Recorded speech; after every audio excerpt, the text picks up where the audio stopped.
TV의 노무사 김승현입니다. 오늘 좀 새로 오신 손님 한번 모셨어요. 한명경 노무사님이라고요. 저희 사무실에서 일하고 계십니다. 좀 저희 사무실에 좀 각각의 분야가 있어요. 아무래도 여성 노무사님이시다 보니까 우리 좀 노동 파트에서 일어나는 젠더 이슈, 뭐 괴롭힘 이슈 좀 관련해서 많이 업무를 처리하고 계십니다. 본인 소개 좀 간단히 해주세요.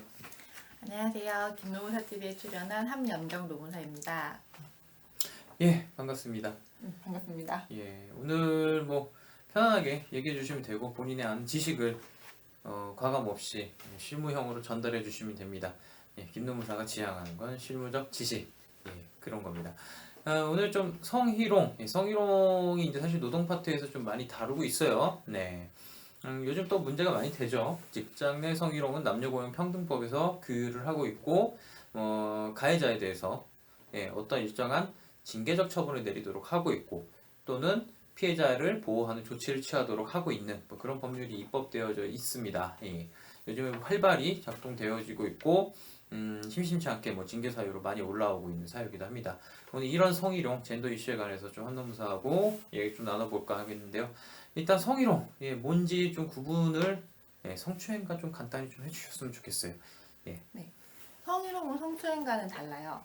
성추행은 형사상 범죄를 구성해서요. 일단 성추행이 성립하려면은 폭행이랑 협박 이런 구성 요건이 있는데 어쨌든 중요한 거는 성추행이 성립하려면은 성적 자기 결정권을 침해하는 정도가 이제 성추행 보호법이고 그걸 침해했을 때 성추행이라는 범죄가 성립해요. 한 반대로 이제 성희롱 같은 경우에는 보호법이 그 성적 자기결정권이 아니에요. 그래서 성희롱이 발생했을 때 직장 상사다. 김노무사님께서 저희 이제 사장님이 되시는데 예를 들어서 김노무사님께서 저를 성희롱했다. 그런 경우에 제가 이제 김노무사님을 경찰에 데려가서 이 사람 처벌해 주세요. 이렇게 말씀드릴 수는 없어요.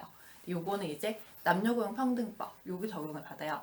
직장 동료들끼리 어떤 성희롱이 발생을 했을 때 첫 번째로 이게 성추행처럼 형사범죄를 구성하진 않지만 이게 징계 사유가 돼요. 이렇게 드리면 성희롱은 좀 더 포괄적인 개념입니다. 추행보다도 추행일 수 있고 추행은 성희롱이 돼요. 하지만 성희롱이 반드시 추행이다. 이건 맞지 않다. 뭐 지난번에도 제가 설명드린 바가 있습니다. 일단 뭐 추행이라 그러면은 뭐 저희가 뭐 흔히 뭐 신체적 접촉이 있으면 추행. 뭐 그렇지 않고 언동이나 어떠한 행위 사실 그 자체만을 가지고 다룰 때는 희롱. 보통 이렇게 구별을 하고 있는데 실무에서는 뭐 무엇이 좀 희롱이라 할까요? 희롱 같은 경우에는 되게 구분하기 힘들어요. 노동부 지침으로 보면 첫 번째로 추행처럼 육체적인 행위가 있었을 때는 이거는 그냥 희롱이 될 확률이 굉장히 크고 그 다음에 언동, 성적인 언동인데 예컨대 오늘 입은 옷이 참 섹시해 이런 말을 한다거나 뭐 볼륨이 있네 이런 말 한다면 성희롱이 좋지만 단순히 기분 나쁜 말은 성적인 언동이 되지 않아요. 여기 구체적으로 성적인 언동이어야 되기 때문에 예컨대 아줌마 커피 좀 타라 굉장히 부적절한 말이지만 이게 성희롱이 되진 않아요. 그런데 또 이런 게 있어요. 눈빛 고용노동부 지침에 보면은 시각적인 성희롱이라는 것이 있어요. 이게 눈빛으로 성희롱했다. 기분 나쁜 눈빛, 성적인 음탕한 눈빛으로 날 쳐다봤다. 이게 성립이 돼요. 눈빛으로 어떻게 입증하죠? 남성의 입장이 아니라 실무적 입장으로 설명해 드리면 사실은 현실에 존재하기 어려운 사건이에요. 눈빛이 더럽다. 눈빛이 성희롱적이고 뭐 굴욕적이다. 이런 게 사실 이루어지기 어렵기 때문에 우리가 별도의 증거를 입수하거나 별도의 발언을 입수하려고 노력을 하는 거예요. 뭐 사실 그 사람 기분 나쁘게 쳐다봤다. 이 자체가 나의 느낌은 그러할지언정 그것을 입증하고 상대를 처벌하기는 대단히 어려운 일이긴 합니다. 뭐 이런 좀 팁을 드리고 자 그럼 이제 정확한 좀 기준을 좀 알아야 되는데 성희롱을 우리가 성립하는 법원의 요건이 있긴 있어요. 그냥 뭐 느낌적으로만 가는 건 아니에요. 행위가 발생했다고 해서 무조건 이게 성희롱이 성립하는 건 아니고 피해가 발생해요. 그 행위에 따른 피해가 발생하는데 그 두 가지가 있어요. 하나는 상대가 이제 그 성적 혐오감이나 수치심을 느꼈을 때 그럴 때 발생하고 하나는 고용상 불이익을 받았을 때 이런 거 여기 두 가지가 있는데 성희롱이라고 하면 첫 번째 주관적 요건과 객관적 요건 두 가지가 있어요. 주관적 요건만 가지고 성희롱이 성립한다? 아닙니다. 일단은 내가 그렇게 느꼈어야 한다. 이거는 필수적 요건이죠. 성적인 굴욕감과 혐오감을 줄 수 있는 일체의 행위에 바꿔서 내가 그렇게 느꼈어야 된다. 두 번째가 그겁니다.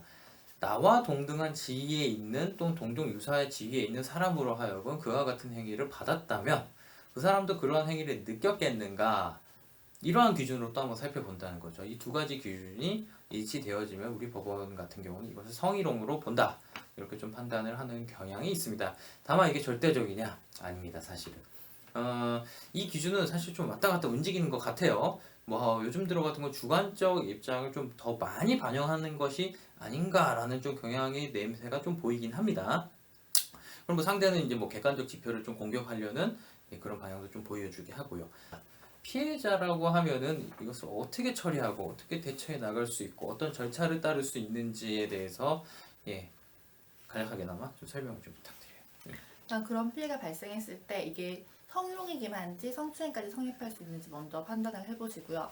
이게 성추행까지 성립할 수 있는 크다. 이게 그런 행위의 경우에는 이제 경찰의 도움을 받을 수도 있고, 그리고 또 그것과 별개로 직장 내에서 이제 절차를 갖춰서 성희롱 발생 신고를 할 수가 있어요. 신고를 받으면 사용자는 조사에 착수해야 될 의무가 있고, 한편으로는 이제 만약에 성추행까지 성립을 할 수가 있어. 내가 경찰에 고발했는데 사용자가 넌 경찰에 고소했기 때문에 나는 조사하지 않을래. 이거는 잘못된 태도입니다. 그래서 회사에 조사를 할 수가 있고, 회사에서 이제 그동안의 보호를 요청할 수가 있어요. 내가 성희롱 신고를 해놓고 가해자랑 함께 얼굴 보는 게 힘들잖아요. 그 기간 동안에 유급 휴가를 해달라거나 그 보호를 요청할 수가 있습니다. 그리고 이렇게 성희롱 당했을 때 정신적으로 충격을 받았다. 그래서 내가 지금 아프다, 쉬어야 된다. 이거는 산업재해로도 접근이 가능합니다. 절차는 신고입니다. 신고로부터 시작되는데 가장 잘 아시겠지만 그 행위의 구체적 사실을 특정하는 게 첫 번째입니다. 가해자 가해 사실을 특정하지 못하면 신고를 하는 것도 별 의미가 없어요, 사실. 자, 특정한 사실을 누구에게 신고한다? 사용자에게 신고를 하게 됩니다. 사용자에게 일정한 의무를 지우고 있는 이 법률이기 때문에 성희롱은 경찰서에 가서 신고하는 것보다, 물론 성추행이면 당연히 경찰서에 신고를 하고 같이 할 수도 있지만 그보다 범주가 큰 희롱 쪽이라면은 사용자에게 신고하게 되고, 그러면 사용자가 조사의 의무를 갖게 됩니다. 조사를 무조건 하게 돼 있어요. 이 조사 기간 동안 신고자를 보호하는 일정한 조치를 취해야 되고, 자, 조사의 결과 성희롱이 밝혀질 경우에는 징계나 각종 처벌을 가해자한테 하도록 되어 있습니다. 자, 그 후에 결과에 따라서 가해자를 분리시키든 피해자가 원하는 사항에 따라서 피해자 보호 조치를 궁극적으로 취하는 이 절차까지가 사용자가 다 맞춰야 되는 사항입니다. 이 사항에서 절차 중에 신고를 이유로 2차적인 불이익을 사용자가 가했을 시에는 이건 형사처벌이 잇따릅니다. 심각한 일이 발생을 할 수 있죠.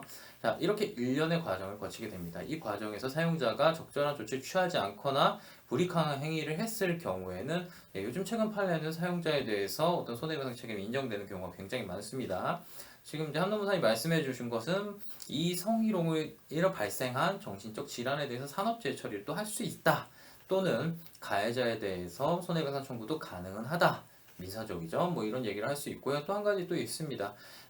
유독 인권위원회에서 직접 다루고 있는 사건이기도 합니다. 성희롱이. 성희롱에 대해서 가해 사실에 대해서 확인을 하고 시정을 권고할 수 있는 일을 인권위원회에서 하고 있다. 이렇게까지 좀 구제 방안이 상당히 좀 폭넓게 있다. 이렇게 말씀을 좀 드리고요. 추행 같은 경우 정도가 센 거는 사실 이제 경찰 수사가 좀 전제돼야 되는 경우가 많습니다. 이런 경우 좀 정도가 센 경우에는, 그렇지 않고 희롱의 정도면은 어느 정도 직장 내에서 이렇게 처리하는 것이 현재 법률의 프로세스이다. 이렇게 좀 설명을 드릴게요. 오늘 김노무사님 TV에서는 좀 간단히 한노무사님 모시고 성희롱, 추행 관련해서 좀 말씀을 나눠봤어요. 자, 오늘 김노무사 TV에서는 좀 여성 노무사님 모시고 성희롱 젠더 이슈에 관해서 좀 간략하게 알아봤습니다. 그동안 있었던 좀 이슈이긴 한데요. 조금 더 자세히 좀 들여다보도록 할게요. 되는 경우 안 되는 경우, 가해자인 경우, 피해자의 경우 참 여러 가지 상황이 존재는 합니다. 또 사용자가 개입해서 어떤 제3의 문제를 발생시키기도 하고요. 오늘 이런 문제에 대해서 근접하는 첫 단추를 한번 껴봤습니다. 네, 여기까지 해서 좀 간단히 마치고요. 질문 있으시면 여기 앞에 주소 남겨주시고 좋아요, 구독 부탁드립니다. 예, 인사드리죠. 예, 감사합니다. 감사합니다.